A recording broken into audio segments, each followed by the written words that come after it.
We are back for the Arc 2 of ReZero. If you haven't seen the first arc, I'm going to put the link in the description and in the whatever the fuck this thing is called, if I can figure out how to do that. But this arc is going to be a little different than last time because I completely forgot that Arc 2 and 3 have not been translated for the web novel. The second arc has been translated like the first third or maybe half, somewhere between there. So I at least have that much.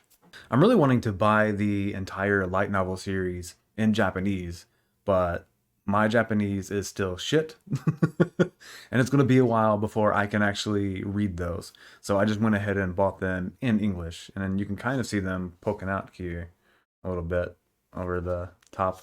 Uh, so this arc may end up being more light novel versus anime with just some web novel stuff thrown in, especially in the second half, because I'm going to end up running out of web novel in English.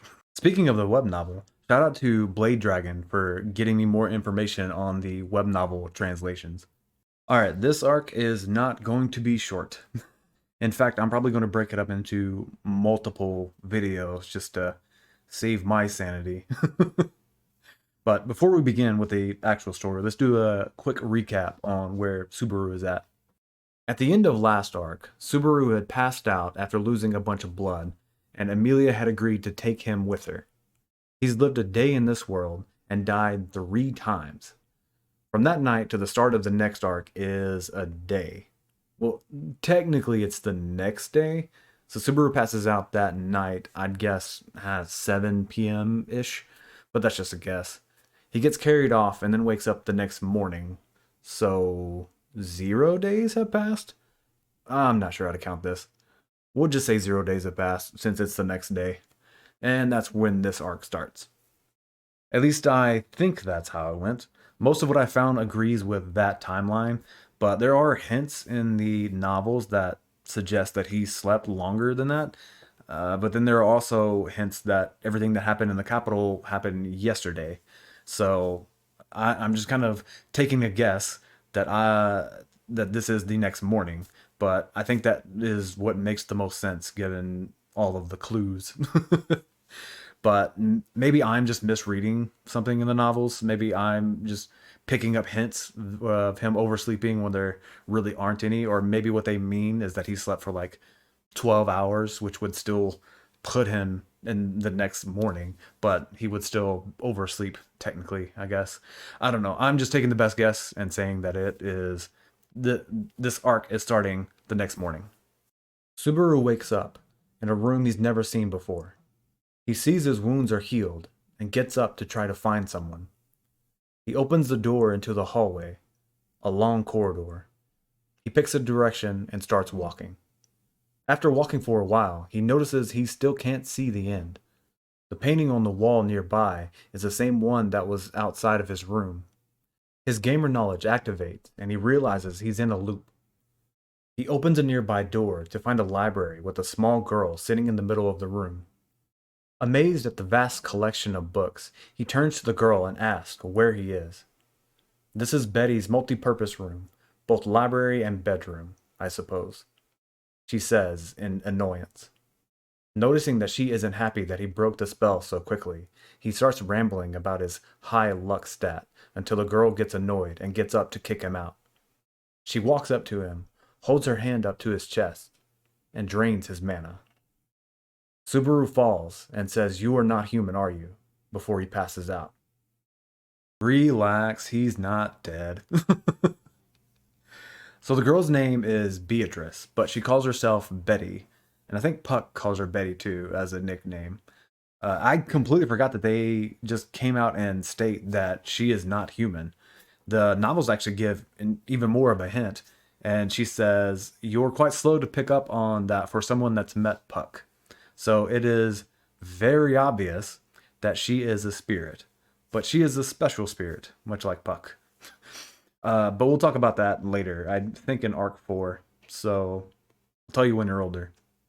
What, you thought that was just for last arc? I'm gonna make a fucking sticker and just have it on the screen half the time for all the shit that never gets explained.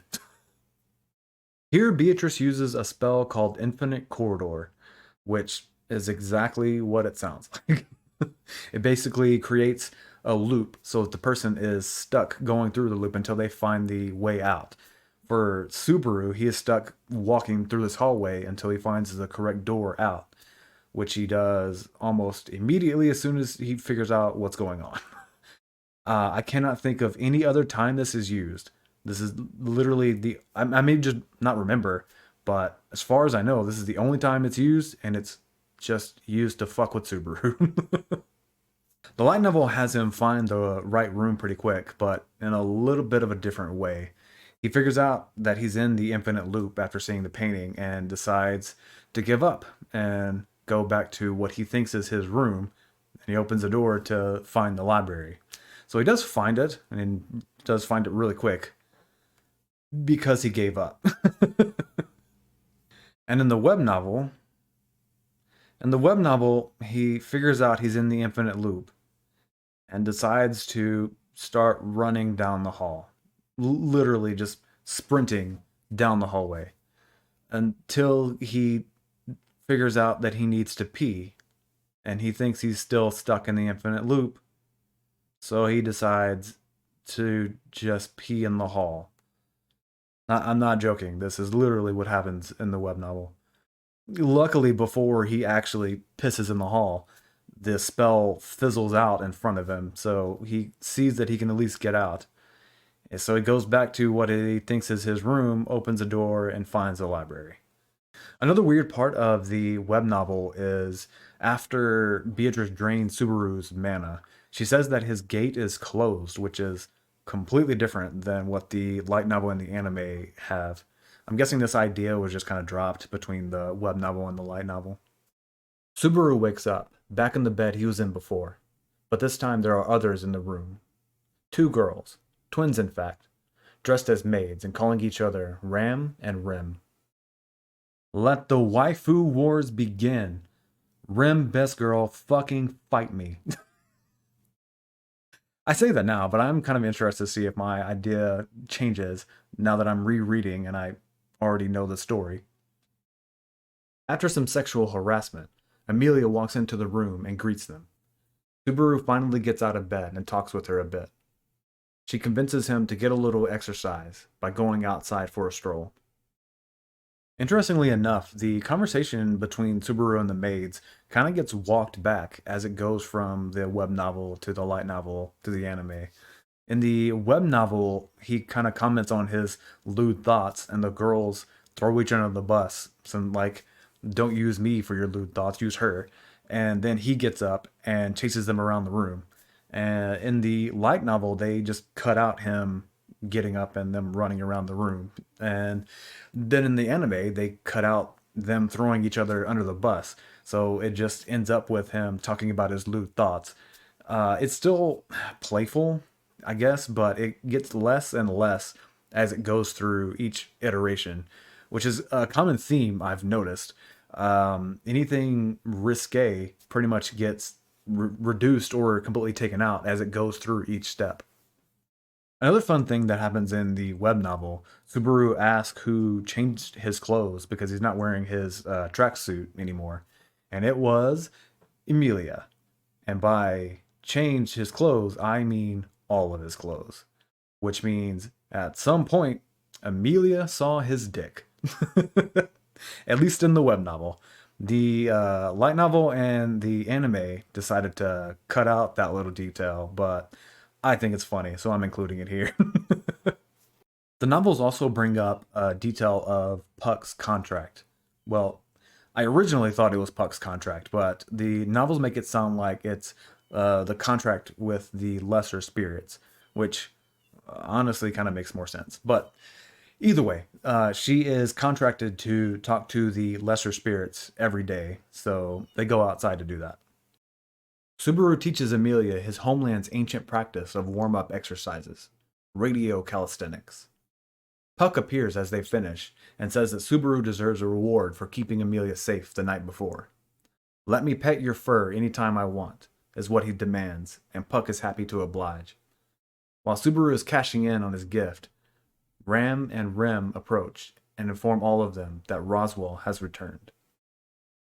During this, Puck says that he doesn't sense any malice from Subaru, which this is like the second or third time he said something similar to this. Apparently, he does have the ability to read the minds of people close to him, like around him. But it's not like reading minds, it's more reading surface thoughts. But still, in this case, Puck is actually reading enough of Subaru's mind to know what he's thinking. The novels actually add a little bit more to it. Subaru knows that Puck can sense malice, so he uses the whole pet his fur to get close to him so that he can use Puck's ability to clear himself of any suspicion. And I gotta say, it's actually a really well thought out plan for Subaru. I was not expecting that. But Puck catches on, but he doesn't make a big deal about it because, no real evil intent. The web novel also adds in Subaru's daily workout regiment. Every day he does 100 push ups, 100 sit ups, 100 squats, and eventually he'll turn into Saitama and he won't be fucking useless. He swings a wooden sword around for a little bit, but then he remembers how much better Elsa and Reinhardt are, and he just gives up on that. He also ends up seeing Amelia'S underwear, which, man, the web novels are so much more sexual than the other versions. Honestly, I'm kind of glad that they cut this because it kind of takes the old like guy sees panties, girl freaks out and tries to kill him. And honestly, I'm old and I've seen that joke so many times. It just doesn't do it for me anymore. So I'm glad they cut it. Puck calls Amelia Leah, which is just the last part of her name. It's just a nickname. Subaru started calling her Amelia'Ton, which is baby talk or worse, ooh. Ugh. I'm not gonna waste time explaining it. If you're curious about it, go look it up yourself. It's just a nickname that he's given her. Jesus, Subaru's cringiness hurts me sometimes. Everyone gathers in the dining room. Beatrice is even more excited to hug Puck than Subaru was. Soon after, the lord of the mansion, Roswell L. Mathers, walks into the room. Yes, he dresses like a clown. No, you don't want to fuck with him. One important detail for later is how he talks. He speaks in a sing-song voice, so every now and then he'll just randomly sing a vowel as he talks. It kind of plays into some theories way in the future, so I just wanted to mention it now.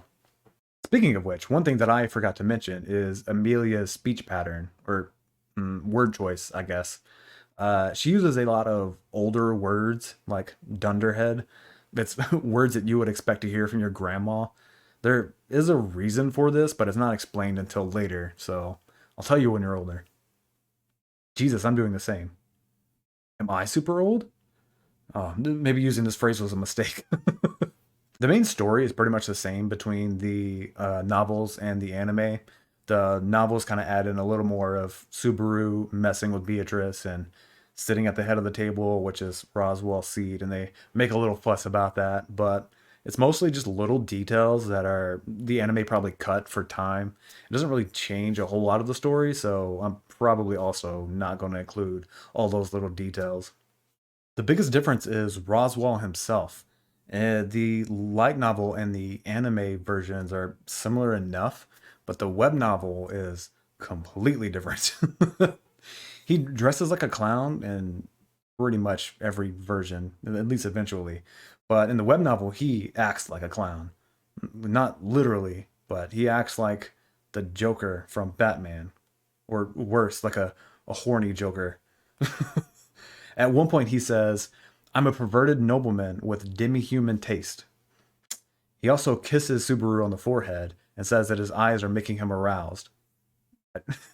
He starts acting like he does in the other versions after this, but this first interaction is just super fucking weird.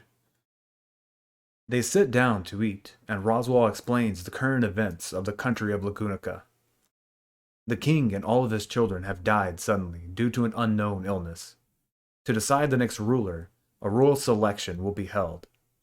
5 candidates will be chosen, and one of those candidates will eventually become the ruler of the kingdom. Amelia is one of those candidates, and the insignia that was stolen was the dragon insignia that gives her the right to compete. If Amelia had lost that insignia, she would have completely lost the right to fight for the throne. So getting it back was kind of a big deal. The whole 5 candidates thing is from a prophecy that's talked about later, but I'm just going to talk about it now.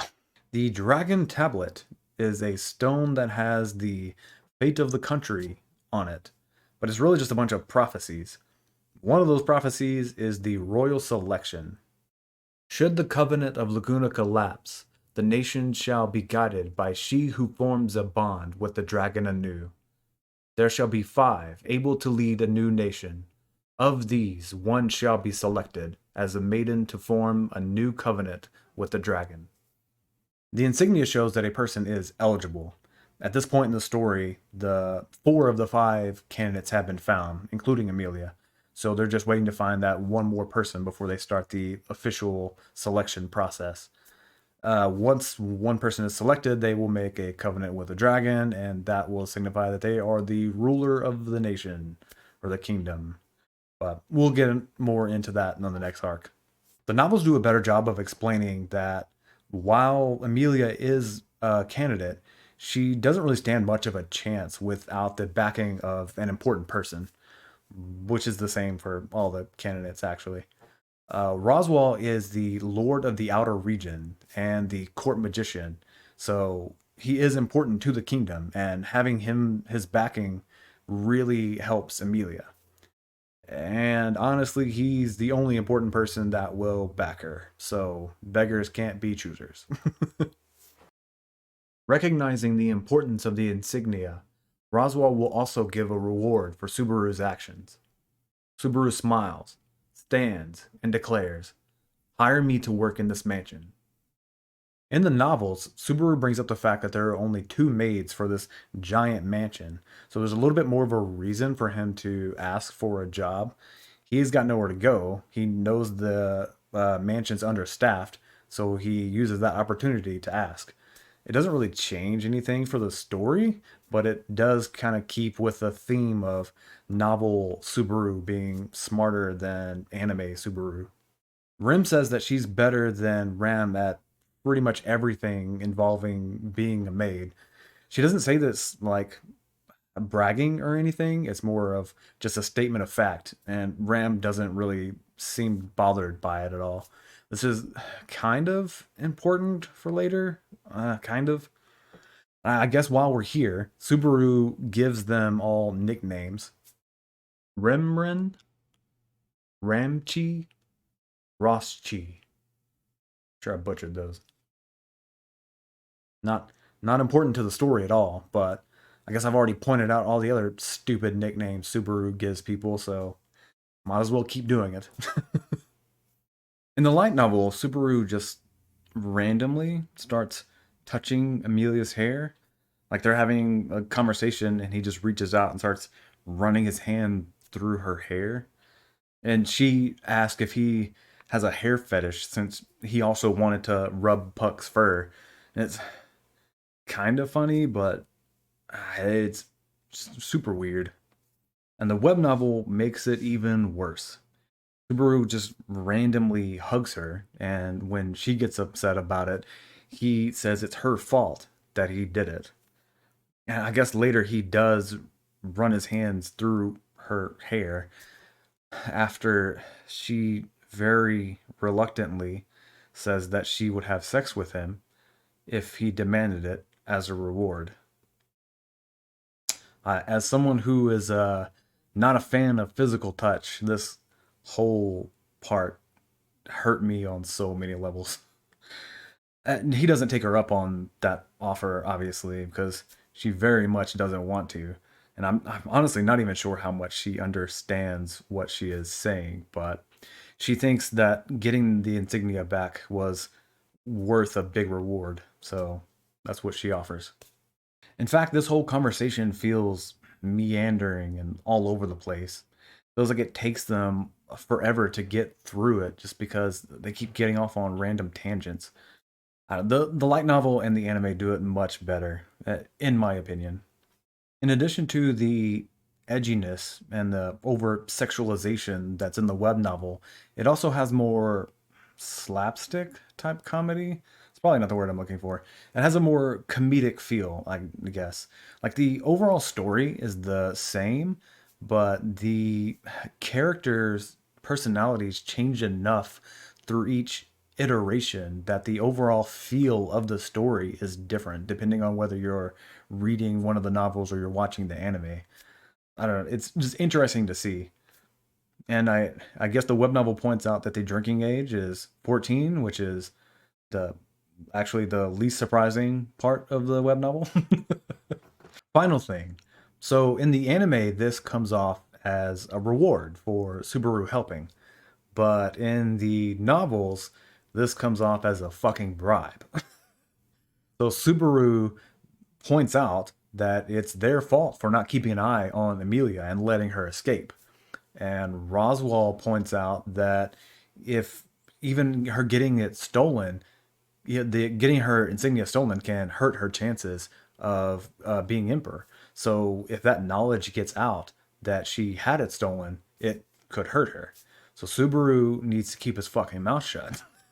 Roswell does say that he'll give Subaru a reward, but it's very much just hush money. And everyone, well, okay, maybe not Amelia, but everyone else is aware of what's being implied here.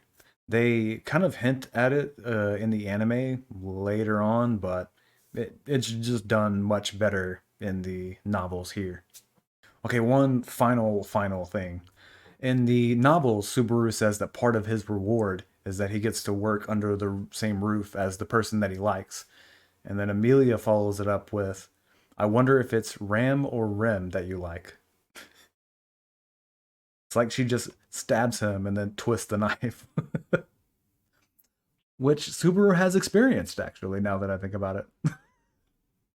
Subaru starts working as a butler the same day. He gets fitted for clothes, then gets a tour of the mansion. While walking around, he opens a door to find Beatrice's room. She's currently enjoying playtime with Puck and gets embarrassed when Subaru walks in. She throws him out, and Subaru tries to open the door again, but only finds a normal bedroom. Ram explains that this is Beatrice's door crossing, and it's almost impossible to find her once she tries to hide. Subaru guesses that Beatrice is able to connect her room to different doors, so he goes to another door, opens it, and finds Beatrice once again. This room is called the Forbidden Library because it has a bunch of secret and important knowledge within the books. The library is basically a pocket dimension. It's connected to the mansion, but I don't think it's actually like a part of the mansion. Her door is always connected to a door in the mansion, but Beatrice can change which door it's connected to at any point as long as her door is closed. And given that there are a fuck ton of doors in the mansion, it's very, very hard to find, unless you're Subaru. It's also pointed out that Roswell is the most powerful magic user in the entire kingdom.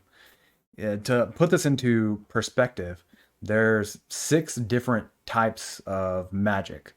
So normally you only get to use one type, basically. And if you're really good with magic, you might be able to use 2 or 3 types of magic.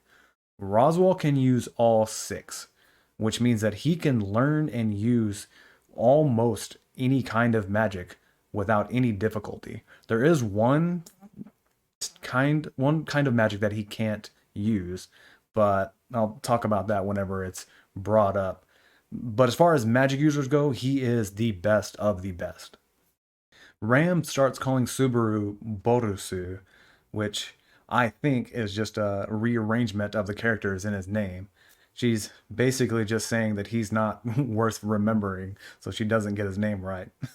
Just a little tsundere of her there. But I have heard other theories. One being that Borusu is a blinding curse in Japan, which this is what Subaru initially thinks that she means.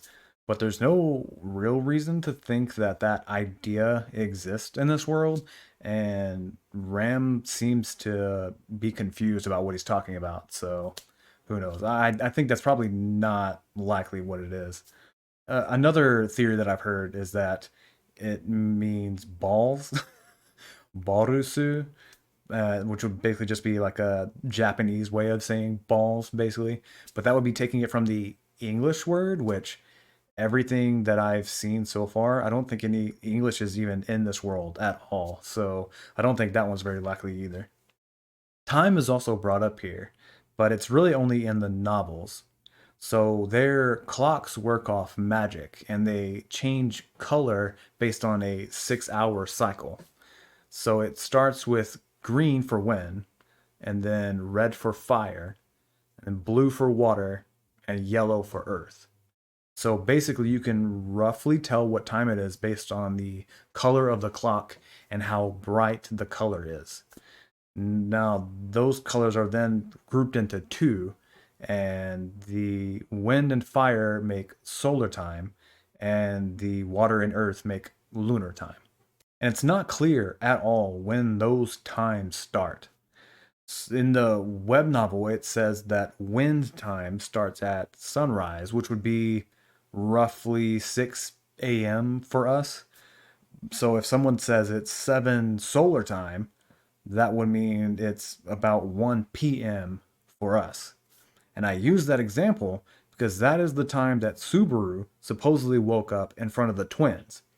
But Subaru thinks that that is closer to 7 a.m., which would mean that they use a similar 12-hour clock that we use. They just use a different word for AM and PM.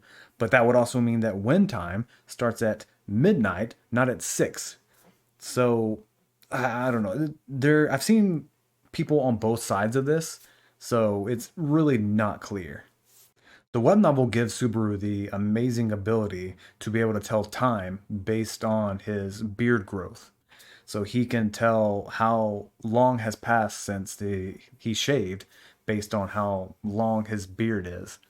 And he uses this when he first wakes up in the mansion to say that it's probably been 5 to 6 hours since he last checked.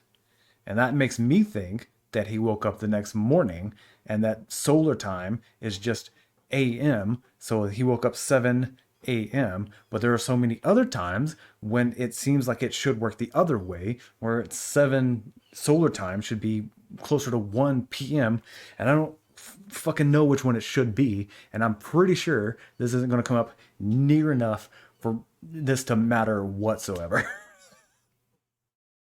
Over the next few days, Subaru works as a butler, doing chores around the mansion, but he is terrible at everything. One night, Roswell and Ram are having a private conversation, with Ram sitting in his lap. He brings up the possibility that Subaru is a spy. Ram shoots the idea down, saying he stands out too much to be a spy. Roswell looks out the window and sees Subaru and Amelia. The two are talking in the garden when Amelia brings up Subaru's lack of ambition. After he saved her, he asked for her name. When Puck offered a reward, he asked to pet him. When Roswell offered a reward, he asked for a job. Each of these times he could have asked for so much more, but his requests seem trivial. He responds, I want what I want at that exact moment, and I want it from the bottom of my heart. There were probably other things that I should have wanted, but I can't lie to myself. Honestly, a pretty good description of Subaru's character. I disagree that he doesn't lie to himself, but he does react based on what he wants in that moment. And he even recognizes that it's not always a good thing, and he should probably put more thought into his actions. And honestly, I got to give a little bit of respect to people who can take a step back and see themselves objectively, both the good and the bad. This line is said in the novels too, but not at this time. It was actually said way back on the first day when they were all in the dining room. And it's brought up in the same context of Subaru not asking for much, so it doesn't really change anything for the story. But I think bringing it up in this setting is a little more personal. Like when it's set in the dining room, there was basically everyone there. But this time it's just the two of them sharing a moment. So I like the anime timing better for this. Amelia says he could have just asked to be a permanent guest instead, which leaves Subaru feeling stupid. This line was also moved from the dining room on the first day for the novels to this part in the anime, but I actually like the novel timing better for this. Subaru tells Roswell that a man does not go back on his word before asking for a job. And Amelia says, hey, you could have just stayed here for free. And then Subaru tries to take it back. But Roswell says a man does not go back on his word. And he's stuck with his job. She sees the cuts on his hands and says she can heal him, but he declines. He says the scars are proof of the effort he's putting in. Cuts from the kitchen knife, puncture wounds from thorns, bites from a dog while playing with the kids from a nearby town. They remind him to keep trying his best. Okay, I think this is a web novel only thing, but there is, how do I want to put this? Some missing context here for the other versions. So, Amelia says that he is good with kids, and he says, don't take it the wrong way. Winning them over now means I'll reap the rewards when they're older. I'm a long term thinker. And the missing context is the Hikaru Genji plan, which it pretty much insinuates child grooming. Now, from what I understand, from my limited knowledge, I think he is joking. Some of the notes that I've seen from the web novel translations talk about how much Subaru is toned down in the light novel. The Subaru that's in the web novel is still Subaru. It's just Subaru with the edginess turned up. So he may come off differently depending on which version you read or watch. But I guess that's really true for all of them. Using this as a transition, Subaru tries to convince her to go on a date with him to the town nearby. She reluctantly agrees, and Subaru walks to his room with a giant grin. On his way back, he stops at a random door, opens it, and walks into the forbidden library. Beatrice gets annoyed pretty quick and promptly uses force push to knock him out of the library. Back in his room, Subaru is too excited to relax, so he starts counting sheep, or counting pucks in this case, and is eventually able to fall asleep. He opens his eyes and can't contain himself. He jumps up in celebration before seeing Ram and Rem in his room and freaks out. Confused about why they are there, he holds his hands up to cover his face and is shocked. No cuts, no bandages. He suddenly realizes what has happened. The first death of this arc. First death, and it's in his sleep. There's not a whole lot of clues to go off of here, so let the murder mystery begin. So we see that his save point has been moved. Let me clear up the timeline here. Basically, he passes out the night before. Amelia takes him to the mansion, and he wakes up. My guess is around 3 a.m., but that's just a guess. And then he meets Beatrice, who drains his mana and knocks him out. He wakes up a few hours later to find the twins in his room. And that is where the save point is at now. So everything else that has happened before that point is officially happened. And now I'm going to add in more tracking data. It really wasn't needed for the first arc, but it might be useful going forward. So my original timekeeping chart thing really only keeps up with successful days, which is helpful. But I also want to keep up with the unsuccessful days. So from now on, I'm going to use this chart to show how many days Subaru has experienced in the new world. It might end up being useless information, but I'm going to keep up with it regardless. This is kind of an okay stopping point, so I'm just going to go ahead and end the video here. Since I'm reading both the web novel and the light novel, it's really time consuming, and cutting up the video into more parts kind of helps give me a little more buffer room. Anyway, that's it for now. See ya.